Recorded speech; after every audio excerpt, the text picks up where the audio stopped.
¿Qué tal? ¿Cómo estás? En este video voy a juntar varias preguntas que me hicieron durante el fin de semana, así las respondemos. Son unas 10 preguntas en total, voy a intentar responderlas de forma breve. La primera de ellas es relacionada a la posible o la supuesta intervención del Banco Central y me mandaban este print de pantalla, me preguntaban si esta venta de bonos tenía que ver con una intervención del Banco Central en bonos.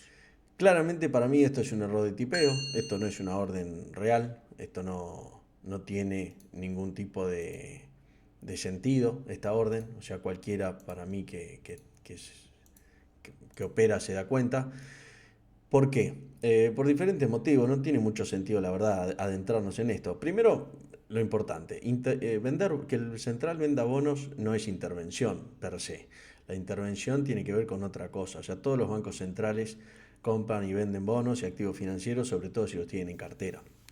Lo que acá siempre se criticó, o es lo que se planteó durante mucho tiempo en el gobierno anterior, era que el gobierno, para mantener un tipo de cambio y realmente bajo, estaba liquidando bonos y obviamente estaba liquidando reservas. Entonces ese era el problema. El problema no era que estaba vendiendo o operando en el mercado, como pasó en el caso de los futuros. No era el problema que compren o vendan futuros de tipo de cambio para mantener el mercado o para hacer algún cambio, como por ejemplo la Reserva Federal cuando compra bonos o vende bonos, lo hace para jugar con la tasa de interés, ¿no? O sea, para mantener la tasa de interés en ciertos niveles, que es donde lo quiere mantener. Más allá de que podemos estar más de acuerdo o no, hay muchos bancos centrales que lo hacen y esa no era la crítica. La crítica es que era, en el caso del Banco Central nuestro, el argentino, era el único que vendía dólares baratos, básicamente. Lo hizo después se tuvo la causa del dólar futuro, etcétera. Y con los bonos pasaba exactamente lo mismo. Entonces esa era la crítica. Ahora lo que dicen es, bueno, se hace lo mismo, más allá de la discusión ideológica o de si se está haciendo o no, esta orden es absurda, no es prueba de nada y simplemente hay que mirar, o sea, una orden de 109 millones de nominales es lo que se había operado, es lo que podemos ver que se había operado hasta ese momento del día. Nadie que quiera, la orden duró 2 segundos. Nadie que quiera mantener el precio o mandar el precio hacia abajo va a hacer esto, ni va a mostrar esta cantidad porque es tan grande que parece y que además la sacó de los 2 segundos, con lo cual lo que da la sensación es que alguien se equivocó, con lo cual nadie se va a asustar y va a vender. De hecho, no pasó. Eh, Nada, no tiene sentido. Nadie pone esta cantidad. Nadie que vende 110 millones pone 599,559. Esto es alguien que puso número de comitente, tocó el tab, no se le corrió y le quedó todo el número junto. Ni más ni menos. Por eso duró 2 segundos. En Estados Unidos, el que hace esto como una práctica regular, digamos, se le llama flashing al hacer esto. Fue una táctica que usaban los market makers antes, o sea, con el inicio digamos, de la tecnología, de la velocidad de la ejecución, y después lo usaban algunos traders que hacían scalping, porque entonces te ponían una orden grande, el mercado se asustaba y te compraban abajo, hacían ese tipo de cosas. No es lo que está pasando acá y nada, no tiene mayor sentido hablar de esto. Me parece una pavada hablar de que por o que esto es la prueba de. Eh, Otra pregunta. Bueno, alguien que me decía por qué alguien vendería los dólares por pesos y colocaría pesos. Bueno, a ver, más allá de que puede estar equivocado o no equivocado, cada uno decide qué hacer con su plata. Pero básicamente, si vos pensás que el dólar se va a mantener estable y que la tasa de interés de 30, a ver, antes era 100, pero ahora es 30, o 30 o 35, la que tengas, ¿no? Esa es la tasa. Entonces, si vos pensás que la tasa se va a ir a 20, tiene sentido que vos coloques hoy los pesos a 30, ¿no? Y que te compres una letra, por ejemplo, un instrumento a tasa fija, que cuando la tasa de interés baje, lo que va a pasar es que ese instrumento va a subir de precio. Y si no, te quedaste colocado esa tasa de interés. En ese escenario, bueno, vos te va a convenir vender dólares y comprar pesos, ¿no? O sea, vender dólares por peso y colocarte en pesos. Pero bueno, si vos crees que el dólar va a subir, ahí tenés que calcular el break-even y no te va a convenir seguramente. Eso depende de cada uno. Pero es importante entender por qué lo está haciendo, ¿no? Salió una noticia de emisión de letras o de la aprobación de la emisión de letras futuras para nuevas licitaciones y si eso era emisión monetaria. No, emisión de letras no es emisión monetaria, es lo contrario. Cuando vos emitís letras, absorbes peso del mercado, no es que estás generando pesos. Eh, y había una pregunta relacionada que voy a aprovechar y la voy a responder también, que era la demanda de dinero. La demanda de dinero lo podemos explicar de esta forma. Voy a intentar explicarlo de esta forma. Cuando uno dice que no hay demanda de pesos, generalmente uno dice, no, pues no hay demanda de pesos y alguien dice, bueno, pues si tenés yo te los agarro. Sí, claro, no va a pasar nunca eso, pero supongamos que sucede, que te doy los pesos. O que te los da el Estado, mejor dicho, yo no te los voy a dar. Entonces, ¿qué sucede? La demanda de pesos hace referencia a que el inversor, el público, el mercado, digamos, la gente, mejor dicho, la gente no quiere pesos, pero no es que no los va a aceptar. Si vos le das pesos a la gente, ¿qué hace? No agarra los pesos y los pone en una caja fuerte y se los guarda. Lo que hace es agarra esos pesos y va y los cambia. Compra algo, compra stock de acero, de hierro, compra dólares y ahí sí se guarda. Se guarda el hierro, se guardan los dólares. Con lo cual, esos pesos no tienen demanda, o sea, nadie está demandando los pesos. Sí, agarrar los pesos para cambiarlos por otra cosa, pero es diferente. Ahora, si yo te doy dólares, ahí sí, agarras los dólares, los metes en una media y los guardas en un cajón. Ahí hay demanda de dólares. La inflación, digamos, cuando uno habla que la inflación es un fenómeno monetario, más allá de que algunos estarán más de acuerdo y otros no, estamos hablando de lo que genera el fenómeno monetario, la emisión monetaria, es la emisión monetaria sin demanda. O sea, si vos no tenés demanda de esa moneda y emitís, lo que vas a hacer es tener la misma o más oferta de dinero y menos demanda o igual demanda, con lo cual sobra dinero. Esa es la explicación. Cuando decimos que sobra dinero, no es que la gente tiene dinero y no sabe qué hacer con la plata y a todos les va bien. No, significa que si agarrás esos pesos vas a ir y los vas a cambiar rápido por algo que tenga valor. Con lo cual incrementa la circulación del dinero y no hay demanda de dinero. Espero que se haya entendido. Si no, me preguntan por acá. Bueno, variadas son las preguntas. Diferencia de opciones sobre acciones y futuros. Lo vamos a ver en un webinar, no en este que hacemos ahora este sábado, sino en otro, pero hay algunas diferencias que son bastante importantes marcarlas. Primero que las acciones tienen todos los vencimientos de las acciones, de las opciones sobre acciones, tienen el mismo subyacente, que es la acción. En cambio, en el caso de los futuros, cada futuro se toma como un subyacente diferente porque tienen diferentes precios y porque además están afectados a diferentes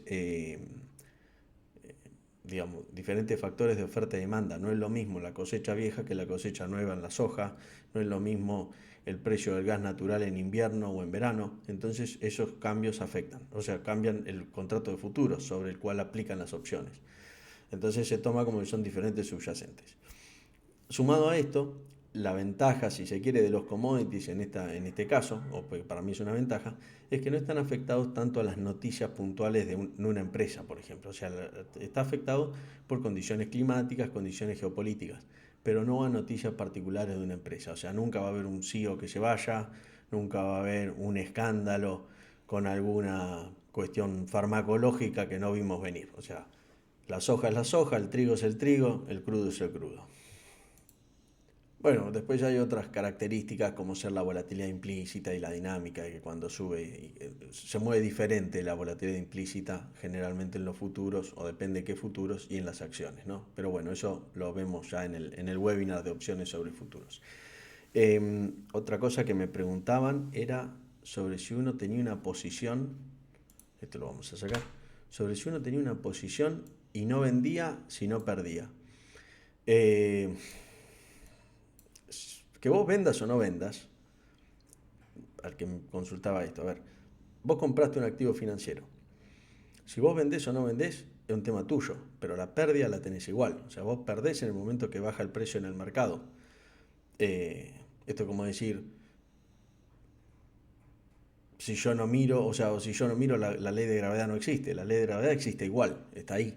Vos la podés entender o no entender, pero va a estar ahí y nos afecta a todos. Esto es lo mismo, o sea, vos tenés un activo financiero y baja de precio.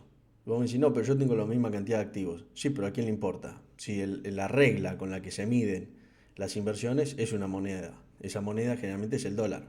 Vos podés usar la moneda que quieras. O sea, la moneda no es ni más ni menos que la regla de referencia. Vos necesitas una regla de referencia para medir cualquier cosa. Para medir distancia usamos un centímetro o un metro. Para medir inversiones usamos el dólar. podés usar el euro o la libra esterlina para medir lo que tenés. Ahora, si lo que vos tenés bajó de precio, perdiste plata.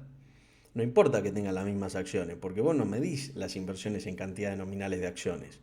Y si no, bueno, podés tomar esa métrica, pero no te sirve de nada porque es una métrica dinámica. ¿Cuál es el sentido de una regla que todos los días cambia los números del lugar? No tiene sentido. Por eso nadie usa para medir las inversiones nominales. Esto es como decir, yo tengo 10 departamentos, bajaron todo de precio a la mitad, pero sigo teniendo 10 departamentos. Sí, pero a la mitad de precio. O sea, perdiste plata. Pues después puede decir, no, pero yo sigo cobrando los intereses igual. Sí, claro, está bien, pero eso tiene que ver con el flujo de fondos. A ver, y también tiene un tiempo limitado, porque si tu departamento bajaron de plata, o sea, vale la mitad, y bueno, posiblemente, qué sé yo, eso dependerá de otra cosa. Pero una cosa es el flujo de fondos y otra cosa el valor de la inversión.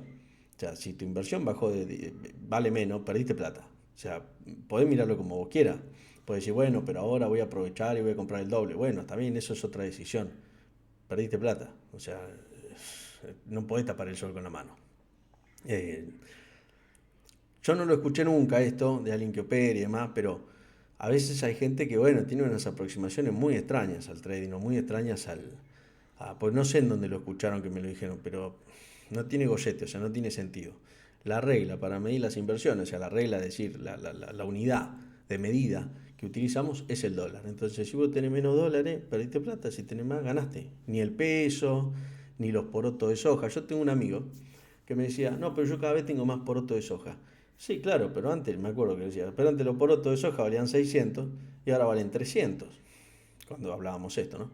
Con lo cual, tenés los mismos porotos, pero valen la mitad de precio. Los hubieses vendido y hoy estarías comprando el doble de porotos. O sea, la unidad poroto de soja no es una unidad de medida, generalmente. Y la unidad de departamentos tampoco, y la unidad nominales de tampoco.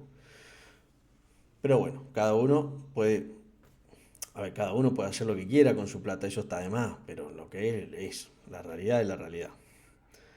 Y la última que me queda, si se puede hacer análisis técnico en bono. Bueno, es larga, la vamos a ver en el curso de análisis técnico que lo vamos a empezar en estos días. Tenemos este webinar el sábado y después lo hacemos. Sobre si se puede hacer análisis técnico en bonos, sí, por supuesto que sí. A ver, acá hay un tema que es fundamental.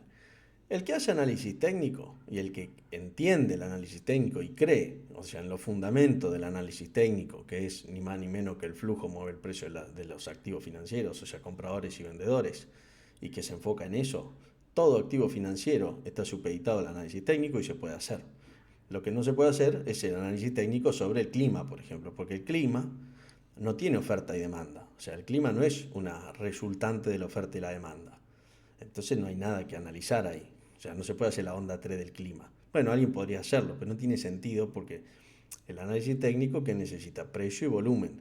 Porque lo que se analiza es cuál es el efecto en el activo financiero de la interacción entre oferta y demanda. Si vos no tenés interacción de oferta y demanda porque no la hay, porque no es un activo financiero, no lo es, no lo podés analizar. Vos si querés podés hacer triángulos y todas esas cosas, pero no tiene sentido, o sea, porque no estás analizando nada. El triángulo chartista o las figuras chartistas y todo responden a una teoría subyacente que intenta entender qué está sucediendo con la oferta y la demanda, ni más ni menos. Es un tema por ahí un poco más largo, pero el bono es un activo financiero que es indiscutible que los motivos que llevan al comprador y al vendedor a comprar un bono, una acción y demás son otros motivos. Desde las emociones, el interés, la tasa de interés del país, las condiciones, etcétera, etcétera. Todo eso, en algún punto, termina siendo una orden de compra o una orden de venta. Pasiva, o sea que se anota en un precio, o agresiva porque le pega al mercado. Bueno, eso es lo que analiza el análisis técnico. Entonces, cualquier activo financiero, un futuro, las acciones, los bonos, etcétera, etcétera, eh, pueden ser analizados. Me había quedado una. No, opciones binarias, IQ option, toda esa porquería, olvídense, muchachos, eso es fácil. Vos pones la plata, no la sacás de ahí, eso es así. Después vamos a ver cómo la perdés. Hay muchas formas de que la pierdas, pero lo que es seguro es que la vas a perder. No la vas a ganar nunca, nunca le vas a ganar al sistema porque no es un sistema totalmente turbio, no es transparente, o sea, ahí no hay estrategia, no hay nada. Ahí es una maquinita tragamoneda que te va a sacar la plata. Que cuando la única certeza que vos tenés cuando pones plata ahí es que no la vas a ver nunca más. Así que no te vuelvas loco, no te gastes porque no la vas a ver. Nada, eso es todo. Les mando un saludo y nos vemos en el próximo video.